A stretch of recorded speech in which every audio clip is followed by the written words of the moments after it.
Some roots don't grow into trees, they grow into graves. In Gloucester, England, on a quiet street with trimmed hedges and polite waves, there once stood a house that listened, not to laughter, not to prayers, but to breathing that slowly stopped. What if the place you call home is only pretending to be quiet? Well before the police, before the bones, before the headlines, there were just two children learning quietly how to become something else. Fred West was born in 1941 into a family where cruelty was normal and silence was law. His father ruled with fists, his mother ruled with neglect. Fred couldn't read, couldn't write, but he learned something far more dangerous: how to obey power and how to want it. By the time he was a teenager, Fred had already crossed moral lines that never uncrossed themselves.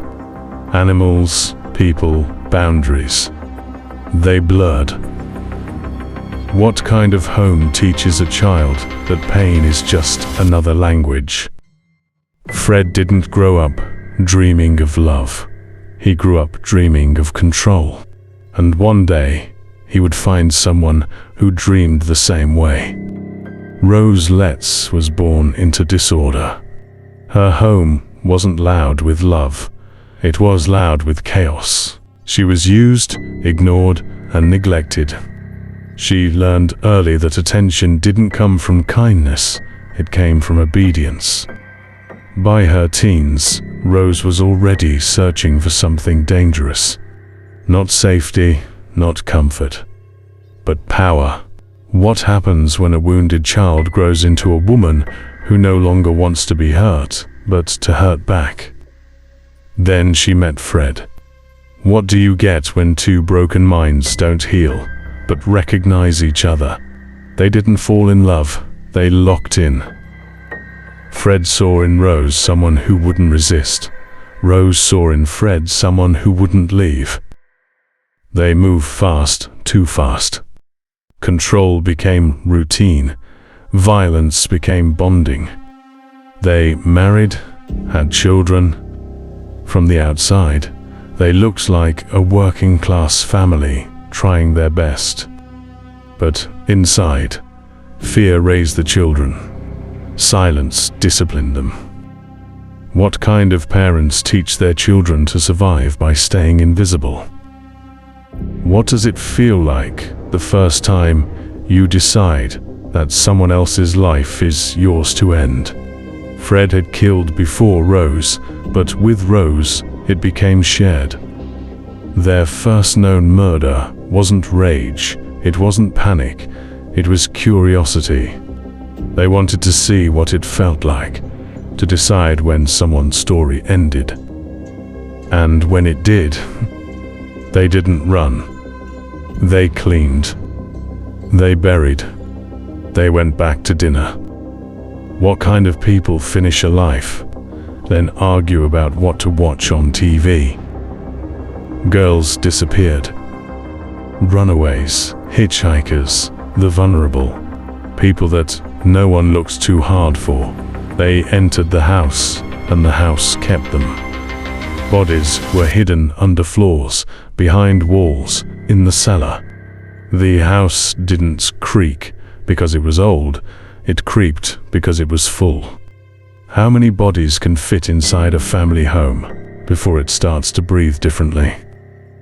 They didn't kill out of hunger, they killed out of control.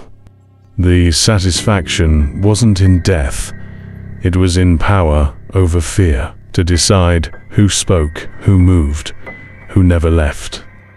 They didn't feel haunted, they felt entitled. What kind of minds don't fear ghosts? Because they believe they own them. They waved, they joked, they fixed cars. Fred worked construction, Rose ran the house. They were normal enough, because monsters don't announce themselves, they blend. How close do you live to your own nightmare without knowing it? In 1994, one missing girl broke the silence. Police came, they dug, and the house confessed. Bone by bone, layer by layer, secret by secret. Fred talked, Rose didn't. What does a wall remember that a person refuses to? Fred died before trial, by his own hand. Rose still sits in a cell, still silent, still cold.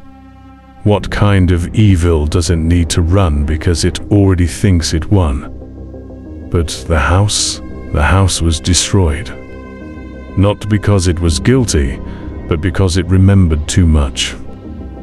You can tear down walls, you can burn floors, you can scatter the dust into the wind, but you can't destroy what a place witnessed. Because horror doesn't live in houses, it lives in people, and then it teaches the walls how to whisper. And if you listen closely, late at night, you'll still hear Cromwell Street breathing, not with lungs, but with memory. If this story stayed with you, it's because it left a mark. And that's what we do here. We listen to the roots, we follow the whispers, and we never look away from the dark.